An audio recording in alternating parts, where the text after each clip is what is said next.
Hello guys, ये है हमारा पॉलिटी क्लास 9 का चैप्टर 3। चैप्टर का नेम है इलेक्टोरल पॉलिटिक्स।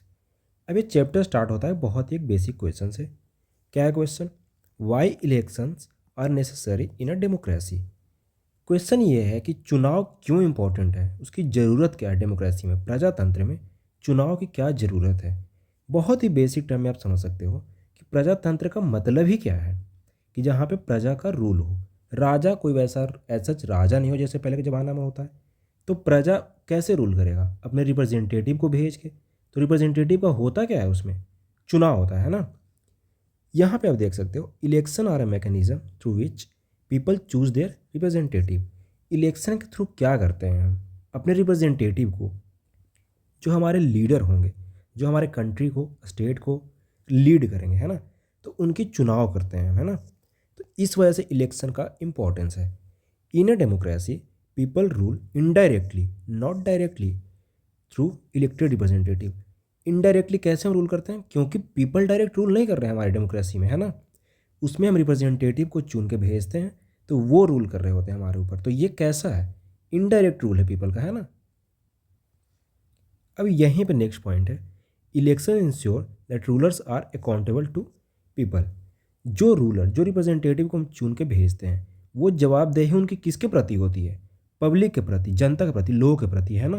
तो इसीलिए इलेक्शन हर टर्म में, हर 5 साल पे या जो भी उसका टर्म है, तो उसके बाद इलेक्शन की इंपॉर्टेंस और बढ़ जाती है ना। तो इलेक्शन इसी वजह से इंपॉर्टेंस है हमारी डेमोक्रेसी में, है ना। आगे यहाँ पे दिया हुआ है, इलेक्शंस हेल्ड पीपल। इलेक्शन से क्या क्या चीज़ें होती हैं? Choose there leaders. आपको पता है कि इलेक्शन के बाद हम अपने लीडर्स को, अपने रिप्रेजेंटेटिव को चुन के भेजते हैं। Remove leaders. अब इलेक्शन में जैसे अगर कोई अच्छे से परफॉर्म नहीं कर रहा है हमारा कोई रिप्रेजेंटेटिव, या पब्लिक वेलफेयर के लिए काम नहीं कर रहे हैं वो, तो हम क्या करते हैं? उनको अगले इलेक्शन में उनको हम रिमूव कर देते हैं, उनको हरा दे दिया करते हैं ना। तो remove leaders who do not perform well. जो अच्छे से काम नहीं करते हैं सोसाइटी के लिए, लोगों के लिए, अपने सिटीजन के लिए, तो उनको हम इलेक्शन में हरा दिया करते हैं यूजुअली, है ना। इसके बाद इलेक्शन में क्या होता है? Express their opinions and preferences. अब आपको पता है कि इलेक्शन होता है, तो हम अपने जो ओपिनियन है या फिर जो हमारे प्रेफरेंस है, कि हम किस तरह के आइडियोलॉजी वाले पार्टी को या फिर किस तरह के आइडियोलॉजी वाले रिप्रेजेंटेटिव को हम चुन के भेजना चाहते हैं, है ना। तो इसके द्वारा होता क्या है, हम अपने प्रेफरेंसेस को, अपने ओपिनियन को क्या कर पाते हैं? एक्सप्रेस कर पाते हैं, है ना। इसी वजह से यहाँ पे देखो एक लाइन लिखा हुआ है, without elections democracy can't perform can't can not function properly. Election के बगैर डेमोक्रेसी, जो प्रजातंत्र है, अच्छे से फंक्शन ही नहीं कर पाएगा, है ना। क्योंकि डेमोक्रेसी में अगर इलेक्शन ही नहीं होगा, तो एट द एंड हो क्या रहा है वो, वहाँ पे फिर तानाशाही आ जाएगा, है ना। तो इसलिए डेमोक्रेसी में बहुत ही ज़्यादा इंपॉर्टेंस है किस चीज़ का? इलेक्शन का। अगर इलेक्शन नहीं हुआ और कोई सेम पार्टी या सेम कैंडिडेट अगर लगातार रूल कर रहा है, तो उससे क्या हो जाएगा? डिक्टेटरशिप मेंटेन हो जाएगी, है ना। इसके आगे एक और क्वेश्चन है, what makes an election democratic. अब डेमोक्रेसी में इलेक्शन मतलब उसकी ज़रूरत तो है, लेकिन वो जो इलेक्शन है वो डेमोक्रेटिक, वो न्यायपूर्ण तरीके से कैसे हम उसको माने हैं कि वो डेमोक्रेटिक इलेक्शन हो रहा है ना। तो इसके लिए यहाँ पे दिया हुआ है, democratic election must satisfy 5 conditions. अब वो 5 कंडीशन क्या है, किस तरह से अगर इलेक्शन हो तो हम माने हैं कि वो इलेक्शन डेमोक्रेटिक इलेक्शन हो रहा है ना। पहला जो यहाँ पे पॉइंट दिया हुआ वो है, every one should have 1 vote. कहने का मतलब कि हर इंसान के पास, चाहे वो गरीब हो, अमीर हो, किसी कास्ट से या रिलीजन से बिलोंग कर रहा हो, बावजूद इसके, बगैर कोई डिस्क्रिमिनेशन के, हर किसी के पास क्या है? एक सिंगल वोट है, 1 वोट है। और सारे वोट का इक्वल वैल्यू है ना। आप यहाँ पर देख सकते हो, एवरी सिटीजन एवं 18 ईयर्स, 18 साल से ऊपर जो भी सिटीजन है हमारे कंट्री में, has the right to vote. उनके पास वोटिंग राइट है। All votes have equal value. ऐसा तो है नहीं कि जो गरीब है उनके वोट का वैल्यू कम है, या फिर जो अमीर हैं या फिर किसी कास्ट रिलीजन से बिलोंग करते हैं तो उनके वोट का वैल्यू ज़्यादा है, ऐसा तो है नहीं। तो सारे वोट का इक्वल वैल्यू है, और सारे के पास राइट टू वोट है, वोटिंग राइट है ना, वोट करने का अधिकार है ना। सेकेंड पॉइंट जो है वो है, there should be real choice. इसका मतलब ये है कि अगर हमारे पास नंबर ऑफ़ कैंडिडेट्स होंगे, कहने का मतलब कि अगर हमारे पास नंबर ऑफ़ चॉइसेस होंगे, नंबर ऑफ़ ऑप्शंस होंगे। अब यहाँ देख सकते हो, elections must offer more than 1 candidate. अगर एक ही कैंडिडेट किसी इलेक्शन में खड़ा होगा, तो उससे क्या होगा कि हमें एट द एंड उसी कैंडिडेट को वोट देना पड़ेगा। तो इससे तो हमारे पास चॉइसेस नहीं होंगे ना, और फिर वो एट द एंड क्या करेगा, अपने मन के हिसाब से काम करना शुरू कर देगा, वो पब्लिक वेलफेयर के हिसाब से काम नहीं करेगा, है ना। तो election must offer more than one candidate, इससे क्या होगा, एक कॉम्पिटिटिव माहौल रहेगा इलेक्शन में, है ना। तो इससे बेटर जो कैंडिडेट होंगे जो लोगों के हित के लिए काम करेंगे तो उनके इलेक्शन में जीतने के चांसेस बढ़ जाएगी, है ना। Political parties should have different policies and programmes. अब डिफरेंट पार्टी होंगी तो उनके पास डिफरेंट पॉलिसीज होंगे, डिफरेंट प्रोग्राम्स होंगे, उनके डिफरेंट स्कीम्स होंगे।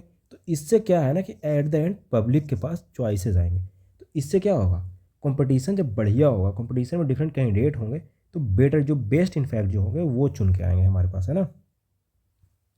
तीसरा जो पॉइंट है कि जो इलेक्शन को डेमोक्रेटिक बनाता है वो ये है, elections must be held regularly.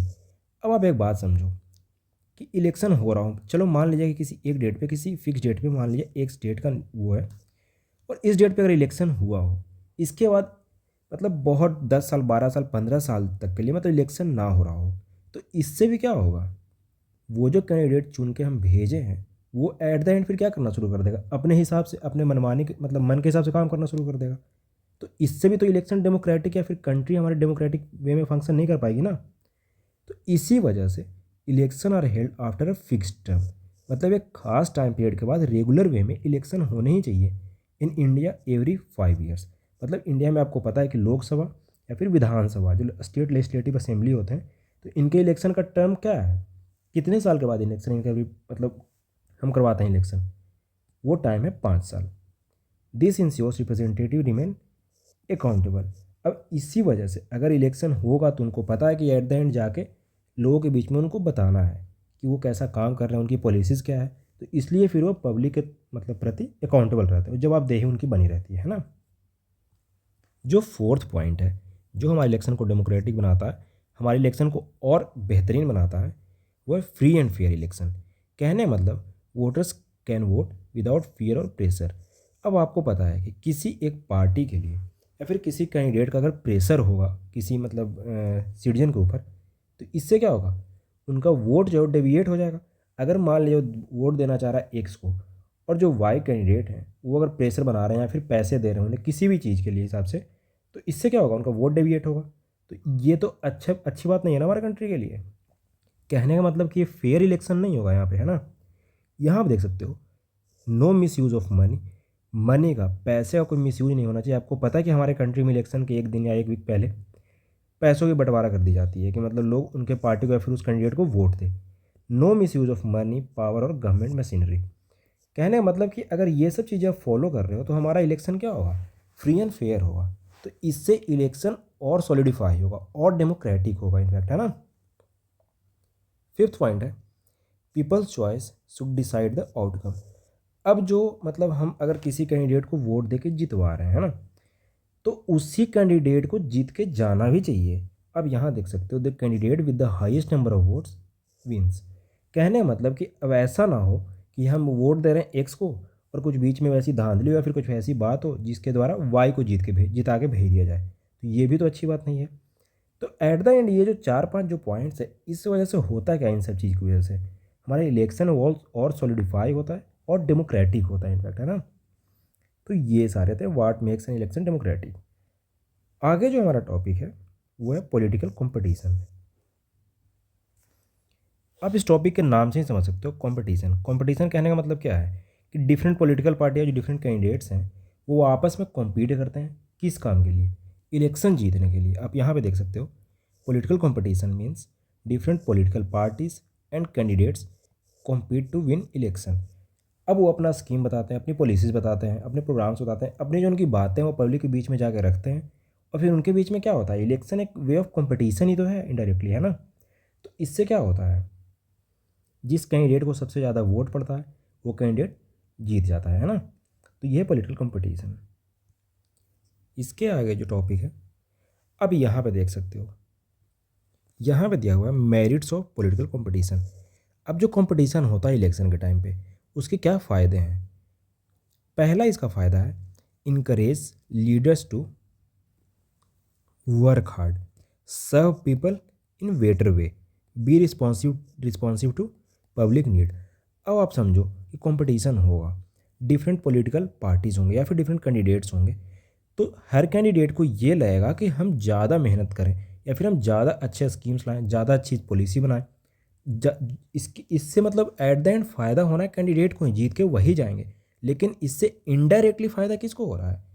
जो सिटीजन है, क्योंकि वो जो कैंडिडेट हैं वो फिर पब्लिक वेलफेयर में या फिर पब्लिक के लोगों के हित में काम करना शुरू कर देंगे, है ना। तो वो क्या है, इसे encourage leaders to work hard, उनको हार्ड वर्क करने में या फिर बेटर वे में पब्लिक के वेलफेयर के लिए काम करने में उनको मजबूर करता है ना। Serve people better, be responsive, वो जिम्मेदार होंगे फिर किसके लिए? पब्लिक के नीड के लिए, जो लोगों की ज़रूरतें होंगी, है ना। अब इसके कुछ डिमेरिट्स भी हैं कंपटीशन के। ऑब्वियस सी बात है, आपको पता है कि इलेक्शन इतना फेयर नहीं हो सकता, है ना। पहला डिमेरिट क्या है? Creates bitterness and rivalry. Obvious सी बात है कि ये तीखापन या फिर जो कह सकते हो कि जो राइवलरी है आपस में कैंडिडेट के बीच में, ये बिल्कुल जायज़ तौर पे देखने को मिलता है ना। Focus on winning, focus on winning rather than public welfare. At the end आप ये चीज़ समझो कि जो कैंडिडेट हैं उनका जो फोकस होता है जीतने पे, ये फिर वो मतलब ये चीज़ साइड ट्रैक कर देते हैं कि पब्लिक के हित में क्या बात है या नहीं है।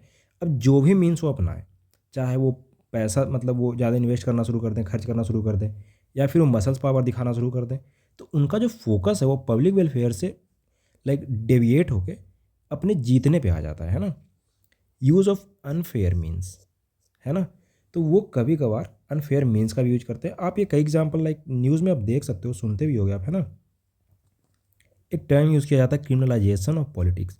मतलब बहुत ज़्यादा क्रिमिनल लोग अगर पॉलिटिक्स में अगर लाइक एंटर कर जाते हैं, या फिर क्रिमिनल लोगों का हेल्प लिया जाता है पॉलिटिक्स में, मतलब जो कैंडिडेट या फिर पॉलिटिकल पार्टी जो क्रिमिनल्स का हेल्प लेते हैं, तो इसे ही हम क्या बोलते हैं? क्रिमिनलाइजेशन ऑफ पॉलिटिक्स, है ना। इसके बाद क्या है? Despite drawbacks political competition is necessary for democracy. Obvious सी बात है, ये इसके ड्रॉबैक्स हैं, इसके डिमेरिट्स हैं। स्टिल कंपटीशन होगा तभी एक बेस्ट कैंडिडेट निकल के आएगा पब्लिक को सर्व करने के लिए। क्यों? इसके आगे जो टॉपिक आज हमें कवर करना है वो है system of elections in India.